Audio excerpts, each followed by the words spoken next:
Chère population de Côte d'Ivoire, officiellement apparu dans notre pays le 11 mars dernier, date de l'annonce du premier cas confirmé du Covid-19, le nombre de malades n'a cessé d'augmenter à un rythme effréné. Hier vendredi 10 avril, les services de santé ont enregistré 36 nouveaux cas d'infection à Covid-19 sur 192 prélèvements, portant à 480 le nombre de cas confirmés. Ce qui fait de la Côte d'Ivoire le pays où on compte le plus grand nombre de personnes infectées dans notre sous-région ouest-africaine. Notre pays est suivi par le Burkina Faso avec 443 cas, le Ghana 378 cas, le Nigeria 305, le Sénégal 265, la Guinée-Conakry 212, le Mali 87, le Togo 67, le Libéria 37, le Bénin 35 et la Gambie 4 cas. Le constat est donc qu'en dépit des nombreuses mesures prises par les autorités publiques, la maladie ne fait que gagner chaque jour un peu plus de terrain. C'est un réel sujet de préoccupation. Dans notre pays, la progression de la maladie peut s'expliquer par certains tâtonnements observés dès le début dans la gestion opérationnelle de la pandémie. Cela a été le cas, notamment avec la mise en quarantaine ratée à l'INJS des passagers du vol Air France du 17 mars 2020, ainsi que la poursuite des festivités du Massa et la mise en œuvre tardive de l'isolement du Grand Abidjan de l'intérieur du pays. Au tâtonnement observé dans la gestion du Covid-19 par le gouvernement, il faut également ajouter la crise de confiance entre les populations et les autorités étatiques, donc la communication institutionnelle est boudée en faveur des rumeurs infondées qui pullulent sur les réseaux sociaux. En témoignent les contestations observées ces derniers jours au stade de la BAE à Yopougon, qui ont entraîné le démantèlement et le saccage des installations de dépistage. À l'intérieur du pays, à Bangolo, un camion de livraison d'équipements médicaux a été refoulé par une foule déchaînée et irascible qui refusait, selon la presse, que des équipements et médicaments soient livrés à l'hôpital de la dite commune. Autant de faits qui ont pu favoriser la propagation de la maladie dans le district d'Abidjan, qui à ce jour compte plus de 90% des contaminés et à l'intérieur du pays. Dans son adresse du 31 mars 2020, le Premier ministre Amadou Gon Coulibaly a fait l'état des lieux de la situation sanitaire dans notre pays. Malheureusement, les généralités et l'imprécision de cet état des lieux qui ont émaillé son discours n'ont pas vraiment permis de se faire une opinion détaillée et documentée de la situation réelle de la pandémie dans notre pays. Il ressort des déclarations du Premier ministre que la mise en œuvre du plan de riposte sanitaire fait apparaître la situation suivante. La capacité de prélèvement des suspects et d'analyse a été renforcée. L'extension des sites de prise en charge des cas positifs est en cours tant à Abidjan qu'à l'intérieur du pays. L'ensemble des commandes urgentes de matériel de protection a été passé. Le renforcement du système des soins est en cours. Les stocks de médicaments sont disponibles pour faire face aux besoins. Toutes ces informations données par le chef de gouvernement auraient probablement suscité une pleine adhésion des populations à l'action gouvernementale si elles étaient accompagnées d'un minimum d'indicateurs de performance. Ces imprécisions en rajoutent au scepticisme des populations quant à l'effectivité des mesures, accentuent leurs doutes sur la réalité de la maladie et créent des confusions dans leur esprit relativement à la capacité de notre pays à faire face à la pandémie. L'adhésion des populations s'en trouve en conséquence gravement compromise. Il urge donc d'agir en vue de rassurer les populations. Aussi, En complément des propositions faites par le président Pascal Affi-N'Guessan lors de son message du 21 mars dernier, à l'effet d'apporter une réponse appropriée à la propagation croissante du Covid-19, je voudrais pour ma part faire les recommandations suivantes. Rendre crédibles les informations en communiquant des chiffres précis et des niveaux de référence. Cela permettra un meilleur monitoring des résultats réalisés et des efforts à fournir.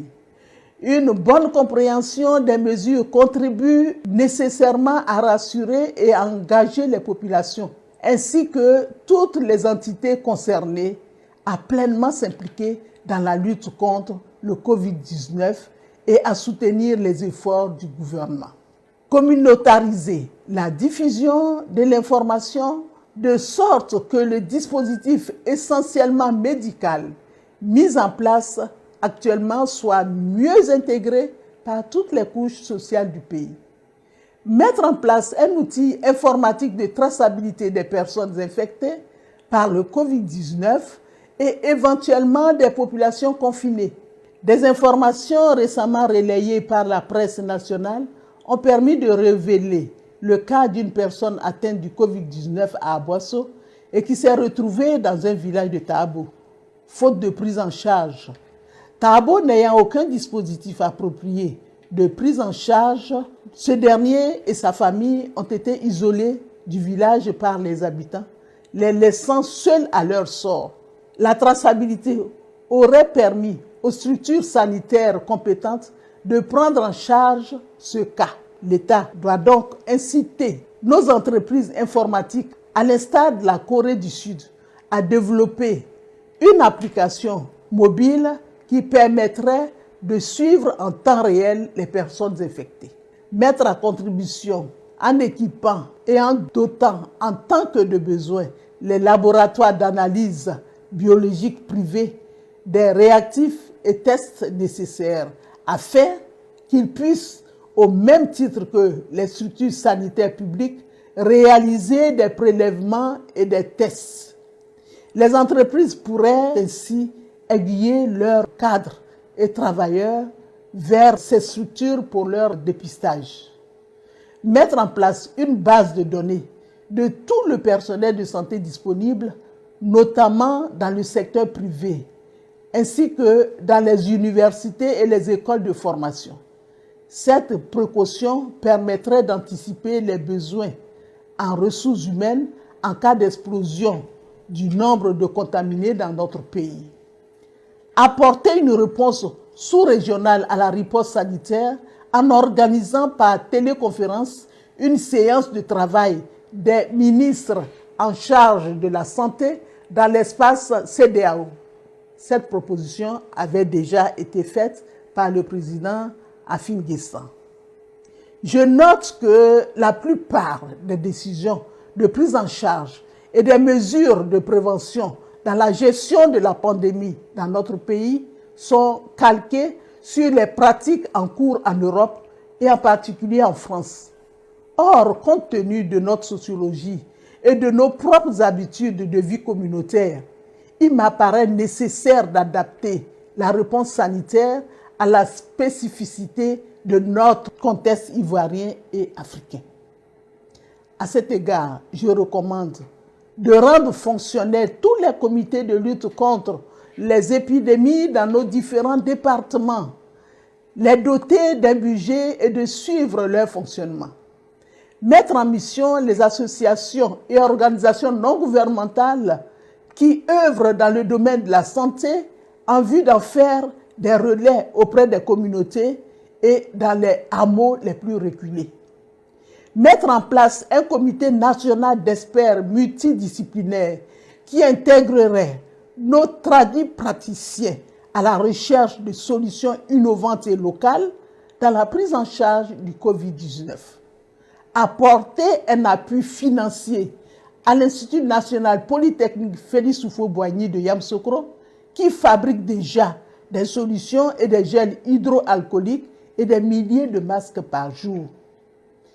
Dans le cadre des prérogatives que lui confère l'état d'urgence et en vue d'assurer notre souveraineté médicale, réquisitionner certaines unités industrielles afin qu'elles consacrent leur production à la fabrication de masques et de blouses de protection, de gants et de gel hydroalcoolique. Pour l'heure, je voudrais sincèrement féliciter l'ensemble du personnel médical, les forces de l'ordre et toutes les personnes directement et activement impliquées dans la lutte contre le Covid-19 dans notre pays. Je voudrais également remercier le directeur général de la santé pour tous les efforts qu'il met en œuvre pour informer les populations. Je l'exhorte à être plus prolixe et à donner davantage de détails et de références à l'occasion de la diffusion des informations sur le Covid-19. Je voudrais enfin saluer les efforts que le préfet d'Abidjan déploie en vue de sensibiliser les populations du district d'Abidjan en descendant lui-même régulièrement sur le terrain. Cela a été le cas notamment lorsqu'il s'est rendu à Yopougon pour rassurer et échanger avec les riverains de la BAE suite au saccage des chapiteaux et des équipements de dépistage qui y avaient été installés.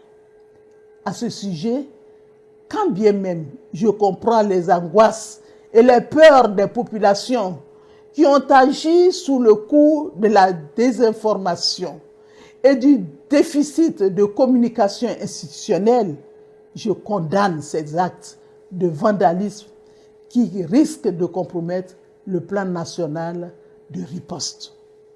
Pour terminer, je vous exhorte à respecter les mesures barrières contre le Covid-19 arrêtées par l'OMS et les autorités. La lutte contre le coronavirus doit être l'affaire de toutes et de tous. Partout où cela sera possible, je vous invite à aller vous faire dépister. Ensemble et avec la grâce de Dieu, nous vaincrons. Dieu bénisse la Côte d'Ivoire et aie pitié du monde. Je vous remercie.